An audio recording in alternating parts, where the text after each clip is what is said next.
The Curse of Frankenstein from 1958 is the film that put Hammer Horror Productions on the map. Now, they'd been producing a few kind of horror, they've been kind of dabbling a little bit in horror, mostly with science fiction before this, including the Quatermass Experiment 1 and 2 and X the Unknown. But this was the film that really caught audiences' attention and their imaginations. And now Hammer themselves have released a quite impressive, thick box of this film.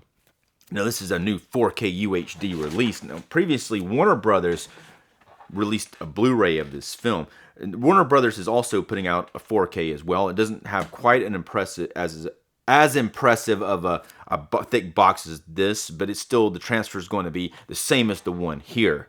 Now, previously, Hammer also put out Captain Kronos Vampire Hunter. Now, I did a review on this box set, and you can check that out on my channel. And they also released the Quatermass Experiment, and the second one, which I haven't got a copy of that one. I'm still considering getting it. I haven't done it yet.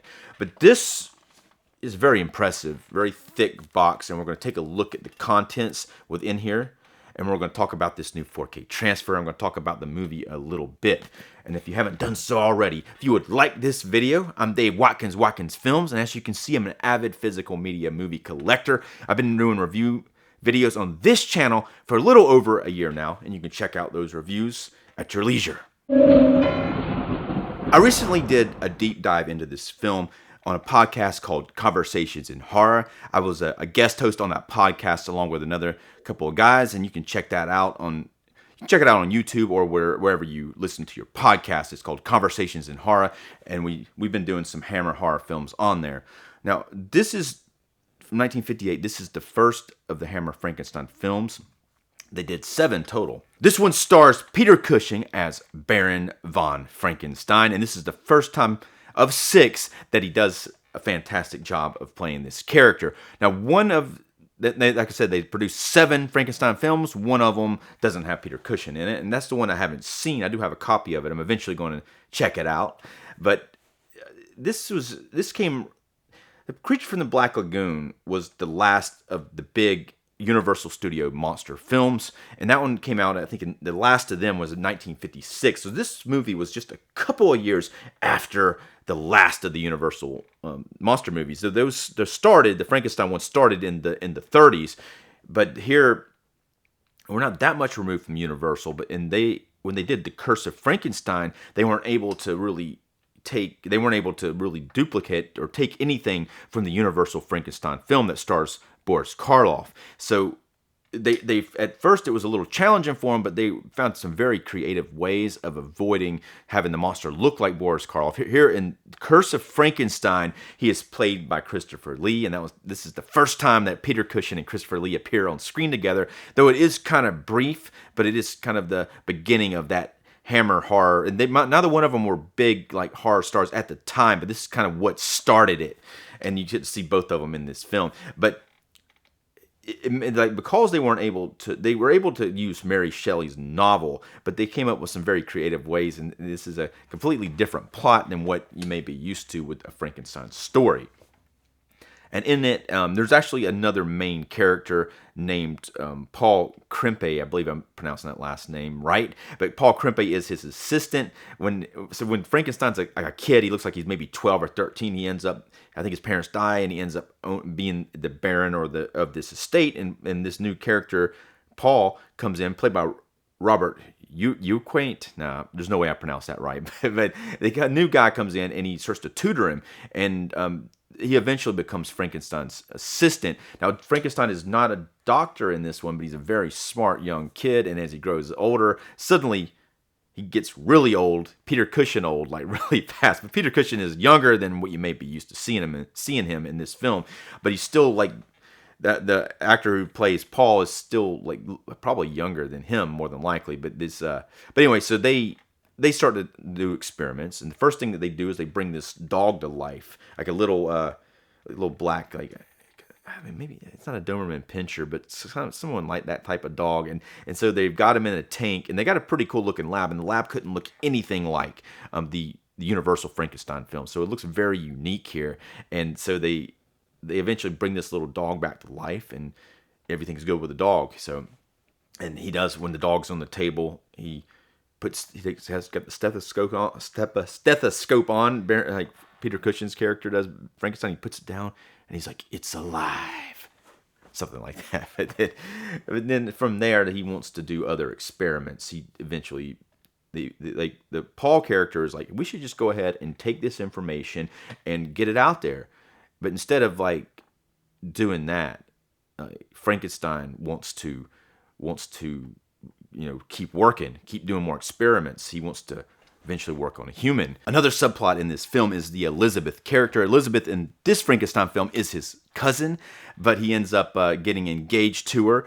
But there's another even crazier subplot. He's having an affair with the maid. I think her name is Justine. He's having an affair with the maid before all of this. So this is kind of rare in a Frankenstein film like this. He's getting it on with the maid, and eventually the maid becomes a bit of drama later on. She starts saying that she's pregnant and all this, and it kind of leads into like a messy situation. But the Paul character here, who is his assistant, is a kind of a reluctant assistant. After a while, he doesn't really get that into it. Once the further ridiculous they get into the project of trying to bring these human and getting like he gets fairly violent. He invites this older professor over for dinner, and Frankenstein ends up killing the guy, throws him off these stairs, and then the guy dies, and then he takes his brain out, which you think that throwing him off the stairs and having the guy land on his head would damage the brain to begin with. But then he steals his brain. He wants to use it in a new monster or a new creature or person that they're trying to bring to life. But the further they get into this experiment, the less like Paul is into it. But Paul stays around because he wants to protect Elizabeth. And he's got a little bit of a crush on her, but he wants to protect her, he says. And he eventually gets to the point where he leaves, but he keeps coming back throughout. Frankenstein goes back and gets him. He needs his help. Frankenstein can't do these experiments by himself. He needs somebody to help him. There's a lot of heavy lifting going on with these machines. But eventually, that creature does come to life, and it is played by Christopher Lee. And the shot when it comes to life is friggin' awesome. He comes in the room, and he has this kind of white thing over his face, and the camera kind of zooms in, and he takes it off, and you see Christopher Lee as the monster for the first time. I'm not going to dig too deep, even though this monster thing doesn't happen until near the end of the film, but I'm not going to dig too deep into the plot. But I think this is a very unique Frankenstein story, and I like it that they weren't able to do the exact same story again. Let's go ahead and take a look at this amazing physical release. Now, on the outside, you just have very simply the Curse of Frankenstein. On the back of that, it does say Hammer. But by the way, this is a Hammer release, and it is a Hammer UK release. So it is region B. There's some Blu-ray discs in here that are region B. Now the 4K discs are region free. I was able to play, I think there's 3 4K discs. I was able to play those in my player. Unfortunately, the Blu-ray disc, I wasn't able to. If you have a region free player or a player that plays a region B disc, you'll be able to watch those Blu-rays. But unfortunately, I wasn't able to. But there is like a Warner Brothers archive in the US. They are releasing the same movie with the same transfer. I don't know if it's going to have all the extras, but it's definitely not going to have all this physical content. Now look at this amazing poster. This is friggin' beautiful. You got Christopher Lee's monster back there. There's Peter Cushing's Victor von Frankenstein, and there's a second Victor von Frankenstein and his assistant Paul. And you get the beakers. Beautiful. Now this same artwork is on the cover of the Warner Brothers archive, so you can still get this artwork even without this Hammer Deluxe limited edition. So on the back of it, it says, "The Curse of Frankenstein will haunt you forever." And we got a random Christopher Lee Frankenstein head floating about. We got a lot of goodies inside of this thing. So we have, this one is going to have the disc, and we're going to look at that in just a moment. This is a poster. We got some cards, and then we got a graphic novel of the movie, and we have the Books of Frankenstein Volume 1. So let's start with the poster, which I have not seen. This is my first time seeing this poster, and it looks like some original what? So these are like, it looks like these are foreign release posters, because it seems to be some language on here that I'm not entirely sure, maybe French or Spanish, but that probably translates, I would assume, to The Curse of Frankenstein. Now, here's the cards. There's a stack of cards here. We'll take a look at them. All of them on the back of them say The Curse of Frankenstein. Original lobby card. This one eight. So 8 of them. This is 1 of 8. And here they are in the lab with the monster. Paul and Victor von Frankenstein. This one is Frankenstein with he's still like making the creature. Here's another one in the lab. This is when they got that dog in the aquarium. There is a scene at the beginning I didn't mention. This thing starts off as one of those films where it starts off like in the future, or really the present. So most of the films is a flashback. When Frankenstein's in prison, he's about to be hung, and a priest comes and sees him, and then it kind of goes into this flashback. And the opening credits are like crimson red. They look freaking great, especially in this new 4K transfer. Here's like inside the lab, he's got this weird ass fan thing that apparently was a very dangerous prop, but it looks really cool in the scenes. There's Frankenstein here with a gun and a skeleton. At one point, he does shoot the monster. He shoots the creature right. Well, he doesn't do it. The Paul character shoots the creature right in the head, and it's like, holy moly, he just shot Christopher Lee's monster right in the head. And there's Paul and Elizabeth. And here is the monster, the creature, Christopher Lee. And the last one here is an odd thing. What is that? I guess that's the Christopher Lee's creature. It looks weird. Okay. Now, the graphic novel, and they did this in the Captain Kronos one too. And this is a graphic novel, and it goes over, as you can see, it's like almost like a comic book of the whole movie, and it's pretty cool. Pretty cool. Here's the monster comes to life. This is like one of the best things about this Hammer release is they got like this in here where you won't get this with the Warner Brothers release. There you go. Anyway, so this is in here, and there's also let's go ahead and before I dig into the book, I want to show you the disc. This is a little ridiculous. Now there are 5 discs in here, and it's not like there's different cuts to the film. Now there's an extra shot that you don't normally see, I think, with an eyeball in here. But for the most part, these cuts are all the same. But the only difference is they have a different aspect ratio. We're used to seeing this movie cropped in, but the way it was originally shot was like kind of a 4:3, kind of like this. But if you see the 16:9, which you're used to seeing, top and bottom are cropped in. You can see more information on the top and the bottom. Whether or not that matters, I don't know. But here's a drawing of the monster on the back, and here's Frankenstein, Victor von Frankenstein on the other side. You open it up. There's Paul and Elizabeth. These are really nice drawings on here. You open it up more. There's the housekeeper, Justine, that he's having an affair with. Very provocative. There's actually 6 discs, and there they are.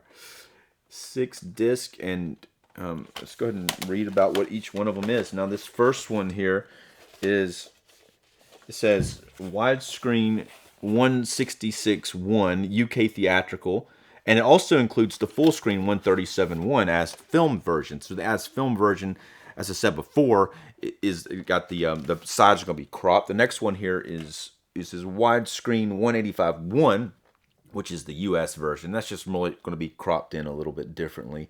And then the third disc, now the first 2 discs are UHD. The third disc is a Blu-ray, and it has the same thing as the first disc on it, just in Blu-ray.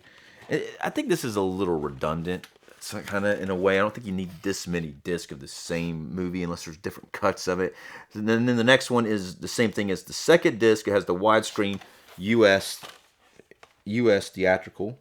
And then there's 2 discs after that of special features. And both of those are Blu-ray. There's only 2 4K discs. And it would have been nice to feature for the special feature ones to be 4K. Or it's unfortunate that I can't play them. But there's a lot of special features involved here. Like a lot. There's so many that they have to have 2 additional discs. And there's also some special features already on some of the other discs. This says The Books of Frankenstein, Volume 1. It has a lot of different essays and a lot of information. This is a very thick book. It's got over 164 pages, lots of pictures, lots of information about the Curse of Frankenstein. Most predominantly, what I want to read to you about in the back of it here about the transfer, which is quite elaborate what they did here. 4K restoration details. Now, I may end up paraphrasing some of this. There's a lot. This is despite being Hammer's first foray into gothic horror, which this is a gothic horror film, and that's something I should have mentioned before, but it is gothic horror, and it looks fantastic. And one of the films that defined the company's output for the following decade and a half, The Curse of Frankenstein has suffered many below-par releases in the digital age due to the deterioration of its original camera negative. That being said, this Blu-ray from Warner Brothers that they released previously does look pretty good. I didn't think it looked terrible. I thought it was pretty nice, and this does look better, especially in 4K. You see a lot more detail. There's an uptick in detail, but it's not as looking at it. I didn't see it. I didn't think it was like a huge jump, but like if you read about what they did here, and you look at it with a different type of eye with that in mind, you do see like it is quite impressive, especially the coloring and things of that nature. But like many Eastman color negatives, which this was shot in Technicolor, from the mid to late 1950s, the stock has faded badly, particularly in the yellow layer. Previous UK releases have been transferred from intermediates struck from the original negative, so the results were disappointing. Held by Warner Brothers in Burbank, the 35mm original negative was scanned at 4K resolution, so they had to get the copy from Warner Brothers with the original YCM separation protection masters. These are 3 monochrome reels produced at the time of original production that split the negative color into individual primary colors: yellow, cyan, and magenta. The idea being that should the negative become damaged, they could photochemically print it back together and make a new negative. Modern techniques mean this process can be done digitally.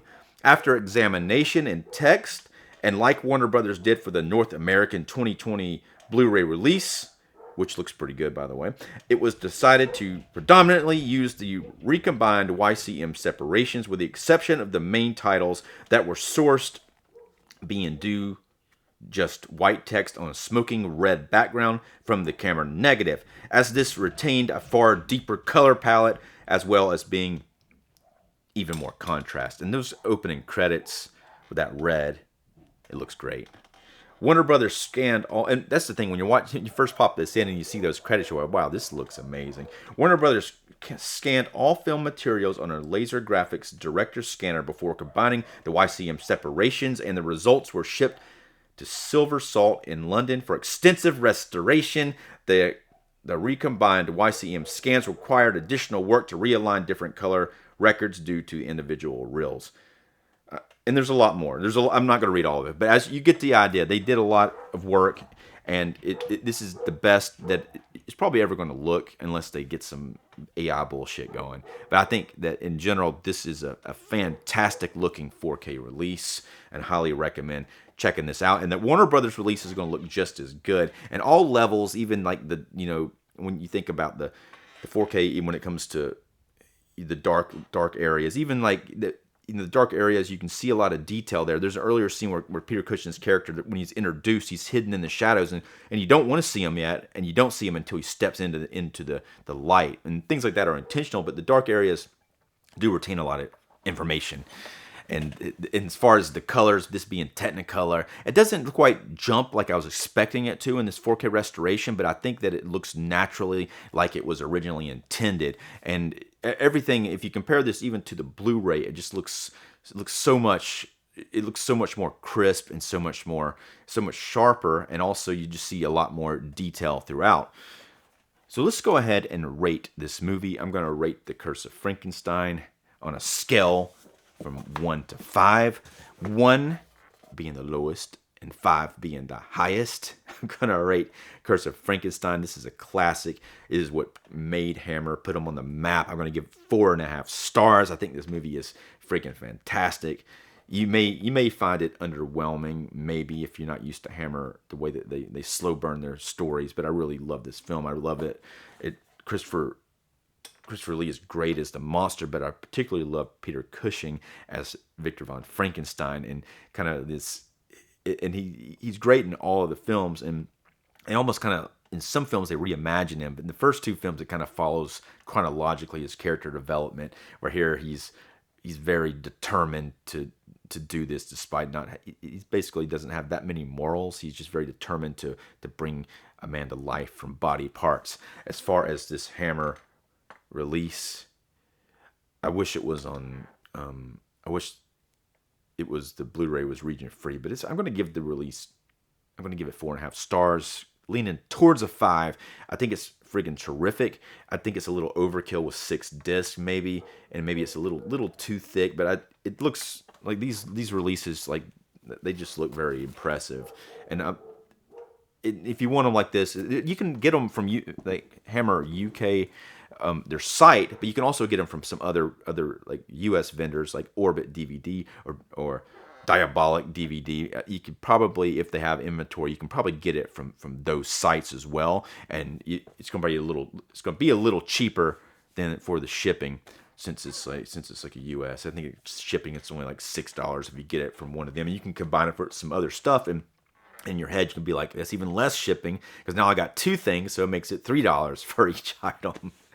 Anyway, let me know what you think about The Curse of Frankenstein and these really thick Hammer releases or Hammer movies in general. You can leave comments like that in the description or in the comment section below. And if you want to hit this box right here, it's going to bring you to that time that I did a review of Captain Kronos, Vampire Hunter. I'm Dave Watkins, Watkins Films.